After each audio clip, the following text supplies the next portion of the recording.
আমার কাছে রয়েছে সেটাকে আমি রাজা লাগা অপমান করবার প্রয়োজন করে আমার হাই আছে না সমাজের কথা নির্দিষ্ট একটা সিজন হয়তো আলো দুই একজন বাহির যাব পারে বিভিন্ন তেওঁ মানে দৌৰত গৈ আমাৰ উচ্চতাৰ প্ৰসাৰ তথা প্ৰচাৰ জ্ঞাপন কৰিছে আৰু সেই হিচাপে তেখেতক আমি ধন্যবাদ জ্ঞাপন কৰিছোঁ আৰু আমি আমন্ত্ৰণ জনাইছোঁ আমাৰ সৌভাগ্য বহাগ উচ্চ মাধ্যমিক বিদ্যালয়ৰ সহকাৰী শিক্ষক শ্ৰীযুত দেৱকান্ত গগৈদেৱ মঞ্চত উপস্থিত আছে আৰু তেখেতৰ এটা নিজস্ব সংবাদ পোৰ্টেল আছে আৰু এই পোৰ্টেলৰ জৰিয়তে আমাৰ এই অঞ্চলত আমাৰ বহাগ অঞ্চলত সকলো সময়তে বিভিন্ন সংবাদ তেখেতে প্ৰচাৰ মাধ্যমত প্ৰচাৰ কৰি আমাৰ সংবাদবিলাক ৰাইজৰ দৃষ্টিগোচৰ হিচাপে অসমবাসী দৃষ্টিগোচৰ কৰি আছে তেখেতে এই চেষ্টা আমাৰ আজি আমন্ত্ৰণ ৰক্ষা কৰি আমাৰ সকলোসকললৈ উপস্থিত হোৱাৰ বাবে ধন্যবাদ জ্ঞাপন কৰিছোঁ আৰু লগতে তেখেতকো আমি এই মঞ্চলৈ আহিবলৈ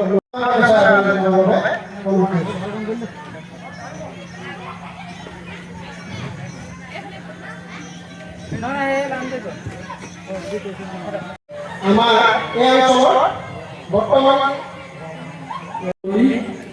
লগতে মোৰ অতি মৰমৰ সন্মানীয় আমাৰ এই সভাত উপস্থিত থকা সমূহ গাঁৱৰ ৰাইজ তথা আমাৰ কণ কণ মইনামতীসকল আজি যিহেতু ৰাতিপুৱাৰ পৰা সুন্দৰভাৱে কাৰ্যসূচী পৰিচালনা হৈ আছে এতিয়া আহি অন্তিম পৰ্যায়ত আজি আমাৰ মুকলি সভাৰ অনুষ্ঠানটি পাইছেহি এতিয়া প্ৰথমতে মই আপোনালোক সকলোকে আন্তৰিক শুভেচ্ছা জনাইছোঁ আৰু আজি এই মুকলি সভাখন সুন্দৰভাৱে পৰিচালনা কৰাৰ ক্ষেত্ৰত আপোনালোকে যাতে মোক সকলোৱে সহায় সহযোগিতা আগবঢ়াই এই মুকলি সভাখন সুন্দৰভাৱে শেষ কৰাত আপোনালোকে সহায় কৰে তাৰ বাবে আপোনালোক সকলোকে মই ধন্যবাদ জনাইছোঁ আৰু তাৰ বাবে আমি ক্ষমা প্ৰাৰ্থী বিহু বুলি ক'লে সঁচাকৈ আমাৰ সকলোৱে গাঁও মন ৰাইজে কৰে অসমৰ চহাই জীৱনৰ অমৃত আৰু সমাজত সকলোকে ক্ষমা কৰিছে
সমন্বয় জ্ঞাপন উৎসাহ সহযোগ কৰিব বুলি আৰু লগতে এটা ক্লেপ দিবৰ বাবে অনুৰোধ কৰিছোঁ সকলোকে এই আমাৰ চেলেঞ্জৰ জ্ঞাপন কৰিছে আমাৰ পৰৱৰ্তী বৰ্তমান গাঁও প্ৰধান শ্ৰীযুক্ত আৰু লগতে বিনোদকে এখন মানপত্ৰ ৰাজহুৱাভাৱে তেখেতক প্ৰদান কৰা হৈছে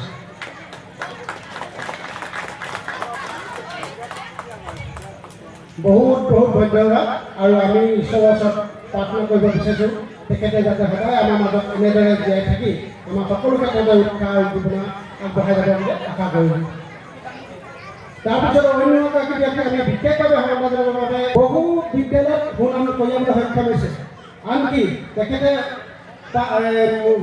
শিক্ষা প্ৰদান কৰা ছাত্ৰ ছাত্ৰীয়ে সোণাৰী নিচিনা টাউনতো বা উচ্চ শিক্ষানুষ্ঠানত সোণাৰী জুনিয়ৰ কলেজতো মানে টপাৰ হৈ পিনি সুনাম কঢ়িয়াবলৈ সক্ষম হৈছে আমাৰ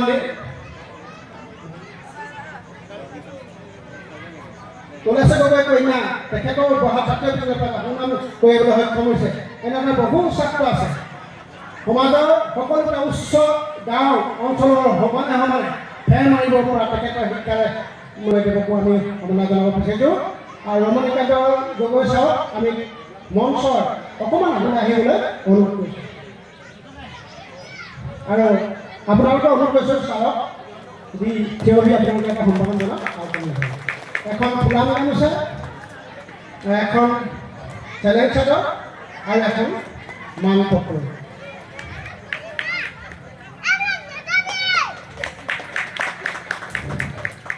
ধন্যবাদ ছাৰ আপোনাৰ দীৰ্ঘায়ু কামনা কৰিলোঁ আৰু আপোনাৰ পৰিয়াল যাতে যিটো কাৰণে আমি অপেক্ষা কৰিছোঁ আমি সকলোৱে সকলো মিলি আহিছোঁ সাংস্কৃতিক সন্ধিয়া গীতৰ অনুষ্ঠানটো এই অনুষ্ঠানটো কেৱল সুনীল গগৈ তত্ত্বাৱধানত অনুষ্ঠিত হ'বলৈ গৈছে সুনীলৰ দেৱৰ দুৰ্লভ সুনীলৰ তত্ত্বাৱধানত হৈছে বুলি ক'লেও বঢ়াই দিয়া নহ'ব গতিকে আমি তেখেতক এখন ফুলাম মানস গগৈ সিদ্ধাৰ্থ কোঁৱৰ গতিকে কিমান এটা তেওঁৰ পদক্ষেপ এই পদক্ষেপত আমি সদায় আমি সমৰ্থন কৰি যাম আৰু চেলুট দিছোঁ ভৱিষ্যতৰ ৰাইজক যাতে উঠি অহা ল'ৰা এই এনেকুৱা এটা অনুষ্ঠান কৰি মঞ্চ মুকলি কৰি যায় এখন ফুলাম গামোচাৰে আমি সামান্য এটা উপহাৰ তেখেতক দুৰ্লভ সুনীলক সম্বৰ্ধনা জনাইছোঁ তেখেতৰ অবিহনে হয়তো আজি এই অনুষ্ঠানটো এনেদৰে আমি সমবেত হ'বলৈ সুবিধা নাপালোঁ আমাৰ মতে ইতিমধ্যে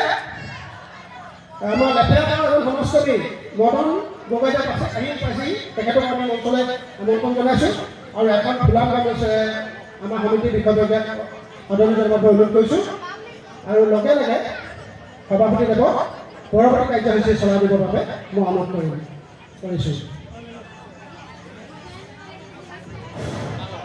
এয়া মদন গগৈ আপোনালোকে সকলোৱে পৰিচিত বহাগৰ এজন অন্যতম সুযোগ্য শিক্ষক কীৰ্তি শিক্ষক শ্ৰীযুত গম্ভীৰ গগৈ প্ৰয়াত গম্ভীৰ গগৈ দেৱৰ জ্যেষ্ঠ পুত্ৰ এয়া মদন গগৈদেৱ আৰু লগে লগে মই সভাপতিদেৱক পৰৱৰ্তী কাৰ্যসূচী চলাই লৈ যাবৰ বাবে অনুৰোধ কৰি মোৰ বক্তব্য সামৰণি মাৰিছোঁ ধন্যবাদ ব্যক্তি আমাৰ দেওপনীয়া গাঁৱৰ বৰমেধি তেখেতে ইয়াত মঞ্চত আজি তেখেতৰ দুআষাৰ ভাষণ আছিলে কিন্তু তেখেতে বিশেষ অসুবিধাৰ বাবে বিয়া এখন আছে লেফেৰাত তালৈ যাবলগীয়া হৈছে গতিকে তেখেতে ইয়াৰ পৰা মেলানি মাগিছে আমাক জনাইছে গতিকে তেখেতক মই ইয়াৰ পৰা যাবৰ বাবে তেখেতক মই সৰু যুৱক যুৱতী আইমাতৃ তথা বহুযোগ্য সন্মানীয় ব্যক্তিসকল আজি এই অনুষ্ঠানভাগত আমি তেখেতলোকে যি সন্মান আমাক আগবঢ়াই নি আমি দিহা পৰামৰ্শ দি যি মতে আমি এই অনুষ্ঠানভাগত সহায়তা কৰিছিলোঁ কিন্তু দুৰ্ভাগ্যবশতঃ যে আজি একেই আমাৰ এই লেফেৰা গাঁৱৰেই স্বৰ্গীয় যাদৱ বৰুৱাদেৱৰ কইনাটি আজি শুভ বিবাহ দিন ধাৰ্য কৰিছে আমি এজন মেধিয়ে এই গোটেই চাৰিখন গাঁও পৰিচালনা কৰাৰ বাবে আজি এই মেধি কৰ্মাৱলী কৰিবলৈ এই অভাজনক এই আমন্ত্ৰণ জনোৱাৰ বাবে আজি আপোনালোকক এই সমাজখনৰ পৰা মই কণ্টেক্ট সময়ৰ কাৰণে এই বিবাহৰ স্থানলৈ যাব লগা হৈছে গতিকে সকলোৱে ক্ষমা কৰিব যাতে এই অনুষ্ঠানভাগত থাকিব নোৱাৰাৰ পৰা মই অতি দুখী হৈছোঁ। এতিয়াতো নগলেই নহ'ব, সেয়েহে সকলোলৈ মই নমস্কাৰ জনাইছোঁ। কৃষ্ণ। স্যাৰ আমাৰ বাজাৰে 25 টাকা প্ৰাক্তন জওয়ান শ্ৰীযুত কিৰণ ককাইদেউ আমাৰ বাজাৰে 25 টাকা নহয় আৰু আমাৰ পৰিচালনা কৰাৰ যাতে আপোনালোকে সহায় সহযোগ কৰে। ইয়াৰ পাছত মই পাছৰ কাৰ্যসূচী আগবঢ়াইছোঁ। এতিয়া আছে আমাৰ বহাগী বিদায় এই অনুষ্ঠানৰ নিৰ্দিষ্ট বক্তাৰ ভাষণ। নিৰ্দিষ্ট বক্তা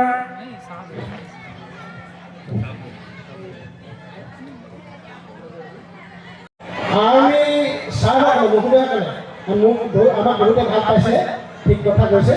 যিয়ে নহওক আজি আমি সকলোৱে মিলি আমি এখন সুন্দৰ সমাজ য'ত সংখ্যাবিহীন নিৰাপদ থকা এখন সমাজ কৰিবলৈ আমি সকলো সহায় সহযোগিতা লাগিব আৰু সকলো আমি সকলোতে একগোট হ'বই লাগিব।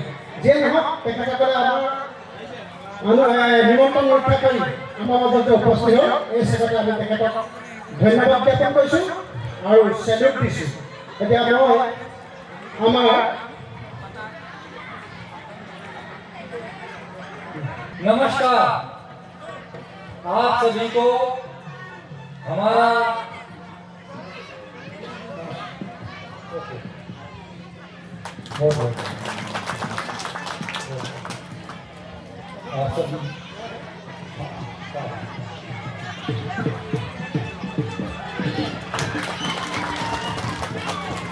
आप सभी को हमारा नमस्कार। हम आर्मी से अपना डांगी कुमार गांव से डांगी कुमार गांव जो कैंप है वहां से आपका प्रोग्राम बहुत ही बढ़िया और बहुत ही अच्छा प्रोग्राम है। हम आपके साथ हैं, हमें आप लोगों का साथ है। कभी भी किसी प्रकार की भी कोई मदद की जरूरत हो, चाहे दिन हो चाहे रात हो, हम सिर्फ आप लोगों के लिए हैं। आप लोगों से उम्मीद और आशा करते हैं कि आप भी हमारे साथ बने रहें। हमारा जो सहयोग होगा वो हर पल और पल पल आपके साथ रहेगा। आप लोगों का ये प्रोग्राम, ये मान और सम्मान एक सर्व संपन्न है। हम इसको तहे दिल से स्वीकार करते हैं और हम आते जाते रहेंगे। दिन में भी हम आते हैं, हम रात में भी आते हैं। हम लोग आपकी सेवा के लिए यहाँ पर आए हुए हैं। किसी भी प्रकार की कोई भी जरूरत पड़े, दिन हो चाहे रात हो, आप लोगों के माध्यम से हमारे तक पहुँचाएं और हमें याद करें। बहुत बहुत धन्यवाद। Thank you sir. आपके लिए फिर एक बार धन्यवाद करना चाहता हूँ। आप लोग हमें बीच में आकर हम लोग का बहुत उत्साहित किया है और हम लोग को साहस और प्रेरणा भी दिया है। Thank you sir. Thank you. ঘৰটো দফলাৰ প্ৰাথমিক বিদ্যালয় প্ৰাংগণত অনুষ্ঠিত হোৱা বহাগী বিদায় উদযাপন সমিতিৰ সভাপতি সম্পাদককে মুখ্য কৰি কৰ্মকৰ্তাসকল আৰু মঞ্চত উপবিষ্ট শ্ৰদ্ধাৰ গণ্যমান্য ব্যক্তিসকল আৰু সন্মুখত বহি থকা মোৰ বিহুকৰ্মী ৰাইজ, আচলতে এই সভাখনত মোক এজন নিমন্ত্ৰিত অতিথি হিচাপে মাতিছিলে। নিৰ্দিষ্ট বক্তা বুলি মোক মতা নাছিলে। নিৰ্দিষ্ট বক্তাগৰাকী সময়মতে আহি নোপোৱা তেখেতৰ ঠাইত মোক নিৰ্দিষ্ট বক্তাৰ ভাষণ দিবৰ কাৰণে আহ্বান জনাইছোঁ। গতিকে মই এই বিষয়ত কোনো ধৰণৰ অধ্যয়ন কৰি অহা নাছিলোঁ। তাৰোপৰি আপোনালোকক মই এটা কথা জনাওঁ, মই 5 বছৰ ধৰি মোৰ ঘৰুৱা সমস্যা হওক বা স্বাস্থ্যজনিত কাৰণতে হওক, মই এই অনুষ্ঠান প্ৰতিষ্ঠান তথা অধ্যয়নৰ পৰা বিৰত আছিলোঁ। কেইমাহমানৰ আগৰ পৰাহে মই পঢ়িছিলে যে এই মানুহজন প্ৰেচিডেণ্ট দিয়া নাথাকে, খুব বেছি এমাহ থাকিব, এনেকুৱা এটা অৱস্থা মই পাইছিলোঁ। কিন্তু মোক স্থানীয় ৰাইজে মোৰ আৰোগ্য কামনা কৰি বিশেষকৈ মোৰ মানসু সমাজে ভুল হৈ তেখেতসকলৰ ধৰ্মমতে প্ৰাৰ্থনা কৰিছিলে ভগৱানৰ ওচৰত আৰোগ্য হ'বৰ কাৰণে মই এই সেৱাতে এই ওৱানটো সমাজত মোৰ ফালৰ পৰা মোৰ কৃতজ্ঞতা জ্ঞাপন কৰিছোঁ। লাহে লাহে মই সুস্থ হৈ আহিছোঁ। এতিয়া এই সুস্থ হৈ অহাৰ কাৰণে মই লাহে লাহে আপোনালোকৰ মাজলৈ আহিছোঁ। নহ'লে হয়তো আজিৰ দিনটোত মই আপোনালোকক দেখাৰ সৌভাগ্য নহ'লহেঁতেন।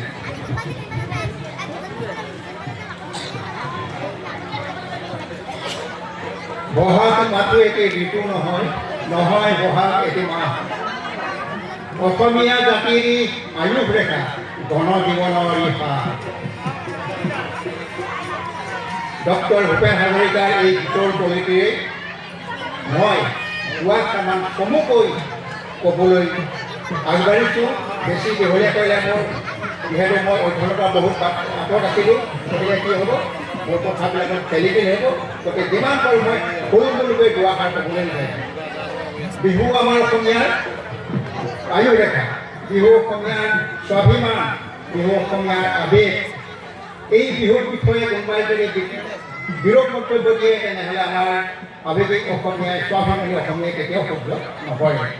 এতিয়া ইয়াতে অসমীয়াৰ জাতীয় উৎসৱ, অসমীয়াৰ স্বাভিমান, অসমীয়াৰ আৱেগ বুলি কৈছোঁ। অসমীয়ানো কাক কয় এই বিষয়ে আমি জানিব লাগিব। এতিয়া অসমৰ ভৌগোলিক সীমাৰ ভিতৰত স্থায়ীভাৱে বসবাস কৰা এইখনকে নিজৰ মাতৃভূমি কৰি আঁকোৱালি লোৱা প্ৰত্যেকজন ব্যক্তিয়ে হৈছে অসমীয়া। ইয়াত যদি কিবা বিপদ পৃথিৱী হয় পলাই যাবলৈ বা আশ্ৰয় ল'বলৈ আমাৰ বেলেগ এখন যদি ৰাষ্ট্ৰ নাই, বেলেগ এখন যদি ৰাজ্য নাই, জানিব লাগিব সেইসকলে অসমীয়া।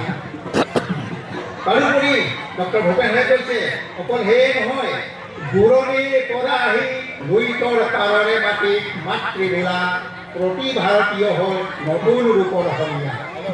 সেই সকলোকে আমি অসমীয়া বুলি আঁকোৱালি ল'বলৈ কৈছে। নহ'লে আমাৰ ৰাজধাৰা নাই বুলি বিশ্বই বৰ বেয়া হ'ব। গতিকে এইটো কথা আমি মানুহ পাৰে সেইফালে ভয় কৰে, কিন্তু সেই দখলা গাঁও আমি সম্পূৰ্ণ বিপৰীত। আমি গৰ্বেৰে কৰোঁ। তাতে আপোনালোকে আমি অকণমান বোলে দখলা মানুহ বুলি আপোনালোকে গৰ্বেৰে ক'ব পাৰিব। এতিয়া দখলা কোনো এটা বেয়া গাঁও বা বেয়া শব্দ নহয়। দখলা এখন অতি উচ্চ শিক্ষিত সংস্কাৰযুক্ত এখন সমাজৰে ভৰা এখন দখলা গাঁও হৈ পৰিলে এতিয়া। গতিকে আনবিলাকেই লাগিলে আমি যিবিলাক গাঁও বা সমাজ আগবাঢ়ি লৈছোঁ সিহঁতক শ্বেৰ পেলাই আজি এই দখলা গাঁওখনে আগবাঢ়ি আহিছে। ইয়াত বহুতো শিক্ষিত যুৱক যুৱতী ওলাইছে, সমাজ সেৱক সেৱিকা ওলাইছে। গতিকে তেওঁলোকৰ যোগেদি আমি আজি এই মঞ্চৰ পৰাই তেওঁলোকক মোৰ ফালৰ পৰা ওলগ জনাইছোঁ। আমিও দখলা এখন গাঁও নহয়, এখন ৰাজৰ গাঁও নহয়, তিয়কীয়া গাঁও হয় তেখেতে। আমিও তিয়কীয়া গাঁও নহয়, এখন গাঁও আমি একেটা পৰিয়ালৰ আমি সদস্য বুলি ক'ব পাৰোঁ। গতিকে আমি নিজৰ চুবুৰীটো, নিজৰ সমাজখন, নিজৰ গাঁওখন যেতিয়া সংস্কাৰ কৰিব পাৰিম তেতিয়াহে আমি দেশৰ কথাও চিন্তা কৰিব পাৰিম। নিজৰ পৰিয়ালটো আগতে আমি সংস্কাৰ দিব লাগিব। পৰিয়ালৰ পৰা চুবুৰীৰ পৰা গাঁওখনৰ পৰা গাঁৱৰ বিশাল এখন সমাজ বা দেশৰ কাৰণে আমি তাৰপিছত আমি ভাৰতীয় বুলি চিনাকি দিব লাগিব। গতিকে বিহুৰ আজি বতৰত আচলতে মোৰ বহুত ক'বলৈ ইচ্ছা আছে, কিন্তু চবকে ক'বলৈ লৈছোঁ। কাৰণ আজিৰ দিনটোত বিশেষকৈ এই মঞ্চটোত সাংস্কৃতিক অনুষ্ঠান অনুষ্ঠিত হ'ব। আমি অভিজ্ঞতা প্ৰদান কৈছোঁ, এই মিটিং মতা লেকচাৰ শুনাৰ সূৰ্য মানুহৰ নাথাকে। গতিকে সকলো বিশেষকৈ মই ক'বলৈ গৈছোঁ আমাৰ বিদায়ী ব্যক্তি মোৰ বৰ্তা হয়, প্ৰাক্তন গাঁও প্ৰধান। বৰ্তাই যিকেইটা কথা ক'লে মোৰো মন চুই গ'ল। কাৰণ আজি বৰ্তাই যদি গাঁও প্ৰধান নহ'লহেঁতেন বা গাঁও প্ৰধানৰ কামটোক বৰ্তাই ধৰি নাৰাখিলেহেঁতেন, হয়তো আজি মই গাঁও প্ৰধান হিচাপে পৰিচয় দিব নোৱাৰিলোহেঁতেন। গতিকে বৰ্তাৰ যিকেইটা বক্তব্য দাঙি ধৰিলে মই বৰ্তালৈ বহুত বহুত ধন্যবাদ জ্ঞাপন কৰিছোঁ। বৰ্তাৰ যাতে অনাগত দিনকেইটা খুব সুখময় হওক, সুস্বাস্থ্যকৰ হওক। স্নেহ বহাগৰ বিউতি নেপাতি কেনেকৈ থাকো পৰম শ্ৰদ্ধা দফলা গাঁও ৰাইজৰ সহজ উদ্যোগত দেওপনীয়া দেউকীয়া আৰু লেফেলা গাঁৱৰ ৰাইজৰ সহযোগত অনুষ্ঠিত হোৱা এদিনীয়া কাৰ্যসূচীৰে আজি মুকলি সভাৰ সভাপতি মহোদয় প্ৰমুখ্যে মঞ্চত আসনাস্থ টিকলাগড় হাইস্কুলৰ প্ৰাক্তন প্ৰধান শিক্ষক যেতিয়া নেকি নিৰ্দিষ্ট বক্তা হিচাপে নিমন্ত্ৰণ কৰি অনা আমাৰ পূৰ্ণ গগৈদেৱে আপোনালোকৰ বিহুৰ বিষয়ে বহুখিনি বক্তব্য আগবঢ়ালে। আজিৰ দিনটোত বিশেষকৈ এনেকুৱা সভা অনুষ্ঠিত কৰি থাকিলে ৰাইজে বহুতো অসুবিধাৰ সন্মুখীন হয়। আপোনালোকে বা আমি সকলোৱে আশা কৰোঁ যাতে এই অনুষ্ঠানটি সুন্দৰভাৱে দুযোৰামান বিহু উপভোগ কৰা লগতে দূৰ দূৰণিৰ পৰা আমন্ত্ৰণ কৰি অনা শিল্পীসকলৰ গীতৰ শৰাই এনেকুৱা ধৰণৰ অনুষ্ঠান চাবলৈ আপোনালোকে হেঁপাহেৰে আগবাঢ়ি আহিছে। সেয়েহে ময়ো বৰ দীঘলীয়া নকৰি আমি জানো যে বিহুটো আমি আমাৰ অসমীয়া জাতীয় উৎসৱ লগতে আৱেগ আমাৰ ছাৰে কৈ গৈছে। আমি বিহু নোহোৱাকৈ আমি কৰোঁ সেইবিলাক কথা আপোনালোকক নকলেও আপোনালোকে অৱগত। সেয়েহে আজি মই বৰ দীঘলীয়া নকৰি আমাৰ উপৰোক্ত বক্তা আপোনালোকৰ আগত ভূপেন হাজৰিকাদেৱৰ উদাহৰণেৰে বিভিন্ন বক্তব্য আগবঢ়াই গ'ল আৰু ময়ো আজি মুকলি সভাৰ সন্মানীয় সভাপতি মহোদয় প্ৰমুখে আজি নিৰ্দিষ্ট বক্তা হিচাপে সভাত উপবিষ্ট মোৰ শিক্ষাগুৰু তথা অৱসৰপ্ৰাপ্ত প্ৰধান শিক্ষক শ্ৰীযুত পূৰ্ণকান্ত গগৈ ছাৰ প্ৰমুখে আজি মঞ্চত উপবিষ্ট মোৰ জ্যেষ্ঠ তথা গণ্যমান্য ব্যক্তিসকল আৰু বিহুবলীয়া ৰাইজ আই মাতৃসকল কণ কণ বিহুৱতীসকল। আচলতে এই মঞ্চত আসন গ্ৰহণ কৰি থকাৰ ভিতৰত আটাইতকৈ কনিষ্ঠ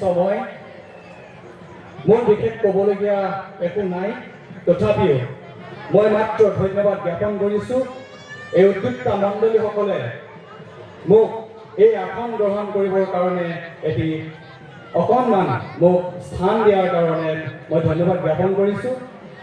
আৰু বিশেষকৈ আজিৰ সন্মানীয় সভাপতি মহোদয়ে মোক অকণমান আপোনালোকৰ আগত দুআষাৰ ৰাখিবৰ কাৰণে মোক যি সময় দিলে তাৰ কাৰণে ধন্যবাদ জ্ঞাপন কৰিছোঁ।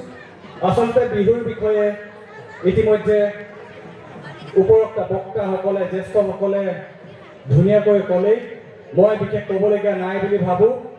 আচলতে বিহু বুলি ক'লে আমি সঁচাকৈ বলিয়া হৈ যাওঁ।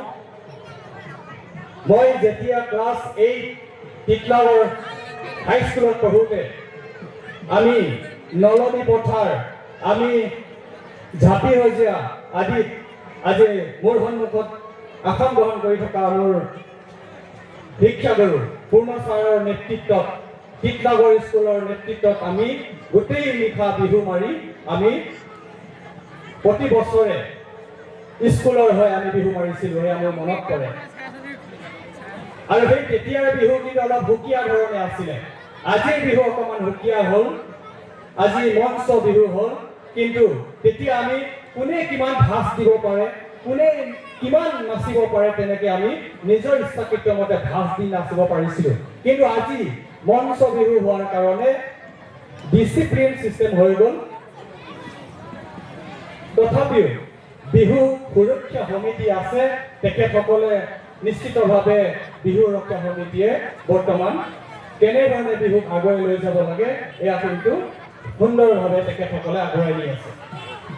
মই বিশেষ নকওঁ, পুনৰবাৰ মোৰ মৰম শ্ৰদ্ধা আৰু এই দফলাবাসী ৰাইজ তথা উদ্যোক্তা মণ্ডলীক পুনৰবাৰ ধন্যবাদ জ্ঞাপন কৰি মোৰ চমু বক্তব্য সামৰিছোঁ। যদি কিবা কাৰণত মোৰ বক্তব্যত কিবা ভুল ভ্ৰান্তি হৈছে ক্ষমা কৰিব বুলি অনুৰোধ জনাই মোৰ চমু বক্তব্য সামৰিছোঁ। ধন্যবাদ। সুন্দৰভাৱে হুঁচৰি আৰু সাংস্কৃতিক সন্ধিয়া উপভোগ কৰিম বুলি, গতিকে আহি বিহু দল কেইবাটাও আহি উপস্থিত হৈছেহি। গতিকে আৰু খন্তেক সময়ৰ পাছত আপোনালোকে উপভোগ কৰিব পাৰিব।